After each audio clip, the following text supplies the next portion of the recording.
Good morning. You are listening to the First Title National Real Estate Radio Show. I am your host, Doug Dennison, and we are broadcasting from beautiful St. Augustine, Florida, the nation's oldest city, at WFOY 1240 AM studios. Through the power of the internet, this program is being streamed worldwide on 1240news.com. The show will also be archived on FirstTitleServices.com, as First Title and Escrow, Inc. are the sponsors of this program. They are a leading national title agency, and pleased to be working with them. Additionally, this show will be posted on YouTube.com. Our radio show mission statement: to provide an educational experience for listeners in a promotional format for real estate sales across the country. We're going to be talking about real estate, different real estate markets across the country. We got a lot of topics today. We've got help and calls from. Good morning. You're on the air. Hi, Doug. Bob Pliska, Sperry Venice. Bob, well, great to have you on the show, sir. Tell us a little bit about yourself, where you're from, and what do you do? Yeah, my name is Bob Pliska, Pliska, from Sperry Venice here in my office here is in Detroit.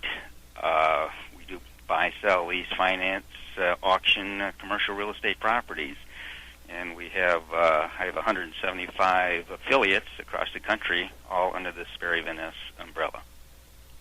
Very nice. And Sperry Van Ness, do they have people across the country?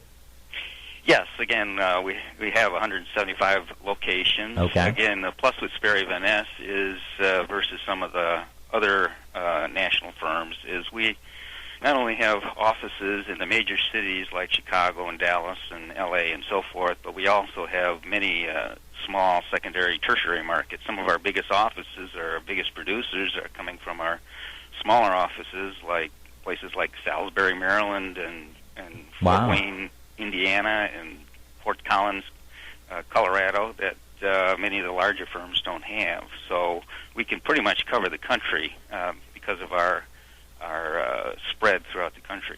Nice. Well, you and I have been friends for a long time. I was just on my rant about selling the 14,000 government surplus properties and how it is important to sell them for the American taxpayer. And, of course, you've been a big proponent for that also, and probably because the fact that many years ago you and I worked together. Tell the story for our listeners, if you would. Yeah, fortunately, back several years ago, I was at the ICSC convention, which was just held in Las Vegas. Yes. Met an individual named Louis Fisher, who you and I are mutual friends with. Absolutely. With Sperry Van Ness. And with that association, had a little seminar on auctions there, and I sat in on it, came back to my office here in Detroit, sure. And just a couple days later I found out that the state of Michigan was selling a substantial piece of property, 400 acres in one of the upscale suburbs, that was basically a surplus property because on it was a psychiatric hospital that decided to close about 3 or 4 years prior to that, and they tried to sell this thing on the normal approach of selling it, putting up for sale and then going through the process of trying to find a buyer, et cetera. And then they decided to do an auction because they were unsuccessful in selling it 4 times previously under the previous approach. So with that auction, we were able to sell a $31.5 million property via the auction process. Well, it was a huge success. Again, Louis Fisher is involved with a big auction right now, and you are too. Louis Fisher from Sperry Van Ness heads the auction division for that great company. You've got a big auction coming up right now. What is that all about, Bob?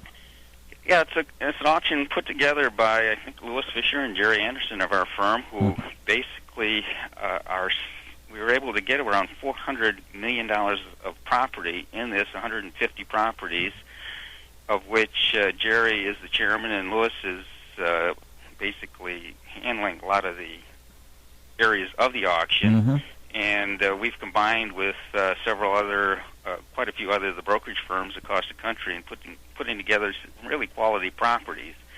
And that's been going on for the last 3 or 4 months, of which we are in the process of next week putting these, basically doing the actual online auction, which will be occurring. Final bids are coming in next week. Final bids will be coming in, nice. And if you want to go to that particular site, it's Auction Point. It's auctionpoint.com, and you'll see some really quality, $400 million of properties, 150 properties, pretty much all across the country, and several that are international properties like Costa Rica and so forth. All commercial properties, correct? All commercial properties. Well, I think they're pretty much all commercial. I'd say there may be some small little residential in there, but it's primarily all commercial. Okay. And all throughout the country, these properties? They're all throughout the country, right. Nice. Well, big, $400 million worth of properties. I was at the ICSC conference, stopped in at the Sperry Van Ness booth, and Bo was there, and he talked about the auction, and I went on the website, and you guys are doing fantastic. It should be a huge success, and so wonderful. Kudos to you. Tell us about Detroit. Detroit has had some tough times, but are things looking up?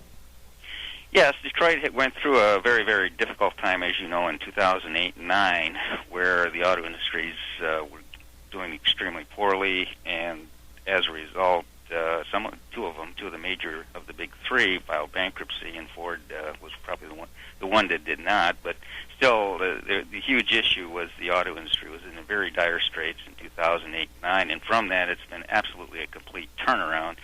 In a sense, a lot of activity, selling cars. Almost daily you can look in any of the papers, not only here in Detroit but across the country, on how well the auto industry is doing. Where Ford is ramping up production, their GM is adding facilities, and it's just a great turnaround, not only in the auto industry, but it kind of spreads to every place else, because with auto industry, you have a high amount of technology involved, so sure. Our technology industry has increased substantially, alternative energy, and we're getting a lot of, also, I'm in a county, Oakland County, which is just north of Detroit, and we have like 700 foreign companies here all across the world, so we're kind of like a world city where everybody's looking at us. And for example, one country, China, just there's like several dozen Chinese companies have come recently into the Detroit metro area just because of the affiliation with the auto industry.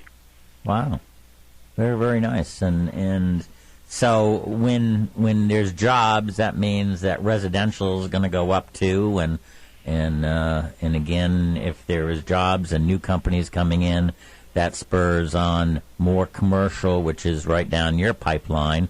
Tell us about what you've been doing recently. Anything that we should know about?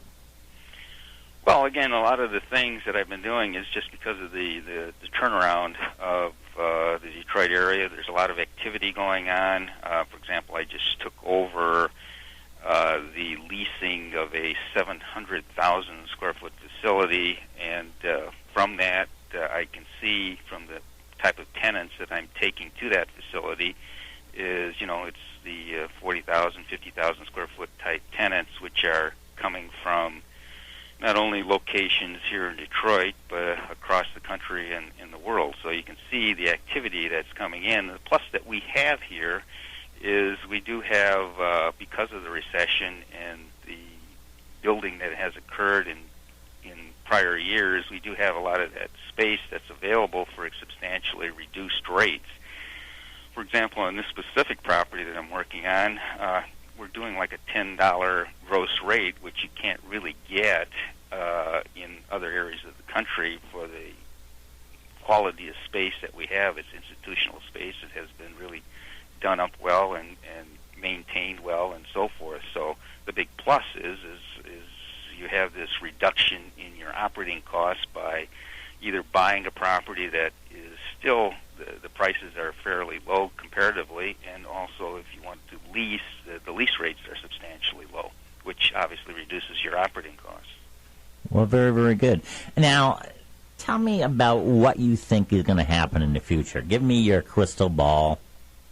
I mean, you have been through very difficult times in Detroit. It sounds like it's coming back gangbusters. What do you see in the next couple of years, specifically in the commercial area? Well, again, I see there's a lot of things that are going on in Detroit that hasn't been here before. And again, the issue of Detroit is sometimes you're getting some negative publicity because the city itself, which only has about 700,000 people in it right now, but you have a metropolitan area of 4.5 million people. Number one is the auto industry kind of grew up in the suburbs with Ford and Dearborn and GM and Warren and Chrysler and kind of Auburn Hills and Highland Park previously. It's really a massive metro area, and right now the city itself economically with the city finances is having some issues, and they're trying to resolve that right now. But on the other hand, the whole metro area is doing extremely well because of the big turnaround of the auto industry. As to the future, I see, especially with the progressive governor that we have now, who has a CPA and venture capitalist background, has really been bringing in a lot of possibilities for the future here. And, for example, in the last 2 years, we went from 14.5% unemployment for the state of Michigan down to, right now, we're about 7.9%, Excellent. which is a tremendous turnaround in 2 years. Excellent. We've added like 156,000 jobs in 2 years to the state, so it's a big plus, and I see with this, it should be a big plus for the state of Michigan and the Detroit metro area.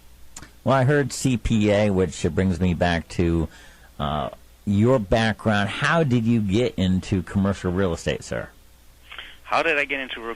Well, I worked for the company originally right out of college with PricewaterhouseCoopers. Nice. Which was Coopers and Lybrand at the time, Yep. and they merged with Pricewaterhouse. But with that, my first job was a commercial real estate and one of the largest developers of real estate multifamily in the Detroit metro area, and from that it kind of set me forward in doing commercial real estate, and my life went forward where after I left Coopers, I went with a large mortgage banking firm for several years, and then a large developer. We built probably $500 million of commercial real estate, and then ended up with setting up my own firm, and then eventually merging with Sperry Van Ness. Well, that's a nice story. I see every once in a while you send me stuff about that state psychiatric hospital that sold, and again, I was a small part of it as a project manager. You and Lewis Fisher were the head guys that really turned that around. But what's happening with that piece of property now? And again, let's go back to the fact that it was abandoned for years. How much did it cost the state to hold that property each year? Well, that was the beauty of this whole scenario of how we were able to, which gets into the government surplus area, Sure. where, obviously this was a government surplus property for the state of Michigan. It was costing them $500,000 a year to maintain for, insurance costs, security costs, and everything else that was there. Yep.